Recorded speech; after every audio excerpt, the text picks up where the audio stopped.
Graham Hill wasn't just another name in the high-octane world of motorsport. He was a trailblazer, constantly testing the boundaries of speed and skill. His journey from early triumphs to becoming the sole driver to clinch the Triple Crown of Motorsport is a testament to his indomitable spirit.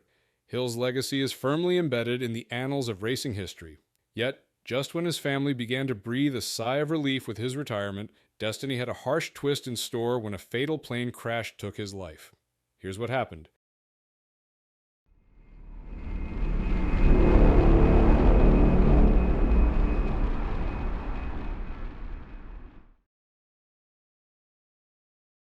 Graham Hill was born on February 15, 1929, in North London. Growing up during the Blitz in wartime London, he developed a resilience that would define his career. Hill often attributed his determination to his mother and his sense of humor to his father, a stockbroker. As a young boy, he showcased an early love of rhythm, playing drums in a Boy Scout band. His education at a technical school further nurtured his interest in mechanics, and at 16, he began an apprenticeship at Smith Instrument Company. A motorcycle accident during this period left his left leg permanently shortened, adding a physical challenge that he would carry throughout his life. At 21, Hill was drafted into the Royal Navy, a period he deeply resented. In an act of defiance, he grew a mustache, which would later become one of his most recognizable trademarks. His introduction to driving came surprisingly late. He passed his driving test at the age of 24, learning on a beat-up 1934 Morris. Despite his modest start, these experiences ignited his fascination with cars and speed. Hill's passion for racing took hold in 1954 when he drove laps in a Cooper 500 Formula 3 car at Brands Hatch. Though he had limited driving experience and faced financial struggles, his determination to race never wavered. His persistence paid off when he secured a part-time job with Colin Chapman's Lotus team, earning a mere £1 per day. Through hard work and an undeniable talent, Hill eventually became a full-time driver, debuting in Formula One with Team Lotus in 1958. 2 years later, he joined British Racing Motors, a move that would be pivotal in his career. With Hill at the helm, BRM transformed from an underperforming team into a championship contender. His determination and skill culminated in a historic 1962 season where he clinched the Formula One World Championship with victories in the Netherlands, Germany, Italy, and South Africa. Hill's success was accompanied by his charismatic personality, sharp wit, and iconic roguish mustache, though he was also known for his fiery temper. Hill's career was filled with extraordinary milestones. He won the Indianapolis 500 in 1966, demonstrating his versatility as a driver. Returning to Team Lotus in 1967, he earned the nickname Talented Mr. Monaco, after claiming a record 5th Monaco Grand Prix victory in 1969. In 1972, he added the Le Mans 24 Hours title to his list of achievements, becoming the only driver in history to win motorsport's Triple Crown, the Monaco Grand Prix, the Indianapolis 500, and Le Mans. In 1973, Hill founded his own racing team, Embassy Hill Racing, with sponsorship from Embassy Cigarettes. Despite his efforts, the team struggled to achieve competitive success. By 1975, after failing to qualify for the Monaco Grand Prix, a race he had dominated in the past, Hill retired from driving to focus on managing his team. Outside of racing, Hill was an avid aviator, piloting his own 1968 Piper PA, 23 Aztec, humorously named Hilarious Airways. On November 29, 1975, he flew his team to southern France for testing of their new car for the 1976 season. They took the return flight that same day, even though it wasn't originally planned for that date. Originally planned for the following day, on 30th, the Embassy Hill team had wrapped up their testing earlier than expected and decided to fly home ahead of schedule. The weather, while far from ideal, wasn't deemed insurmountable. By 3:30 p.m., the group departed La Castelle, heading first to Marseille-Marignane Airport for a brief stopover. On board the Piper Aztec were Graham Hill and 5 crucial members of his team: mechanics Tony Alcock and Terry Richards, rising driver Tony Brise, team manager Ray Brimble, and car designer Andy Smallman. In a twist of fate, photographer Anthony Armstrong Jones opted not to join the flight, feeling his work was already complete, a decision that ultimately saved his life. During the stopover in Marseille, Graham took care of flight logistics. He reviewed the weather reports for London, filed an IFR flight plan to Elstree Airfield with Luton Airport as a backup, and even sent a telex to his wife to share the news that testing was complete. In the message, he assured her that he and the team would be home that evening and asked her to ensure the landing lights at Elstree were turned on. At 5:47 p.m., the plane took off for the final leg of its journey. For much of the flight, things seemed routine. By 8:45 p.m., the team received a weather update indicating moderate visibility at Elstree, with a cloud base just 300 feet above ground level.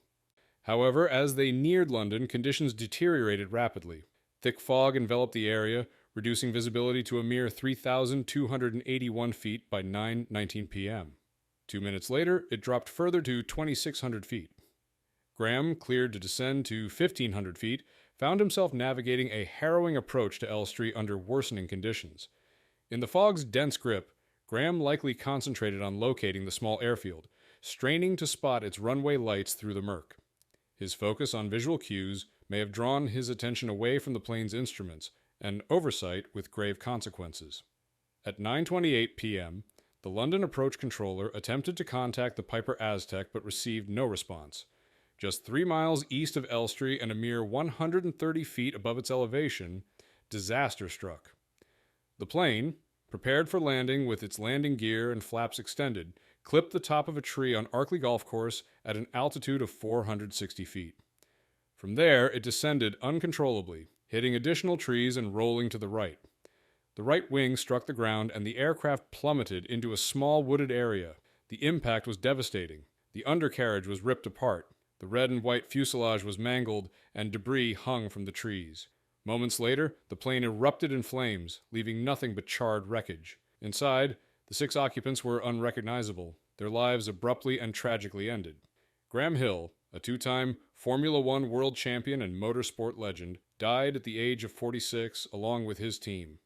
What began as a hopeful journey home for the Embassy Hill crew turned into a catastrophic tragedy that left a permanent scar on the world of racing. So why this happened? Before we delve into the details, please subscribe to support us if you find this content useful. Thank you.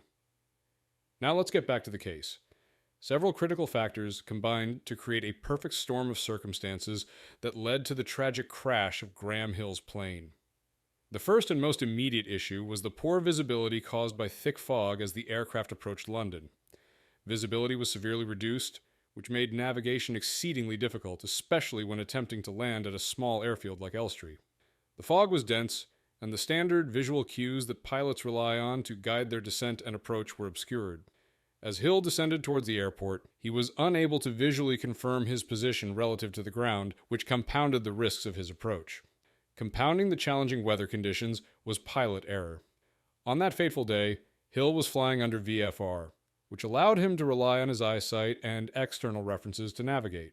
However, the conditions had deteriorated to the point where IFR should have been in place. IFR allows pilots to navigate solely by reference to the aircraft's instruments rather than relying on visual cues, a critical adjustment in conditions like the fog Hill was encountering. Unfortunately, Hill's instrument rating had expired in 1971, meaning he was not legally qualified to fly under IFR. This regulatory violation left him at a disadvantage when confronted with the low visibility, as he was relying out on his sight to navigate in conditions that demanded more precise instrument-based flying. The situation worsened due to disorientation. As Hill descended through the thick fog, he became confused about his position. He mistakenly took the lights of Barnet, a town to the north of Elstree, to be those of Borehamwood, a town closer to the airport. In addition, the fog caused him to misinterpret the location of the golf course, mistaking it for the airfield. This misjudgment led to a critical error in altitude and positioning as Hill continued his descent towards the golf course instead of the intended runway. The fog's obscuring effect made it even harder for Hill to correct his course in time. In addition to his instrument rating being expired, Hill's special purpose certificate, which permitted him to fly under certain conditions, had also lapsed. This meant that, in a technical sense, his flight was unauthorized.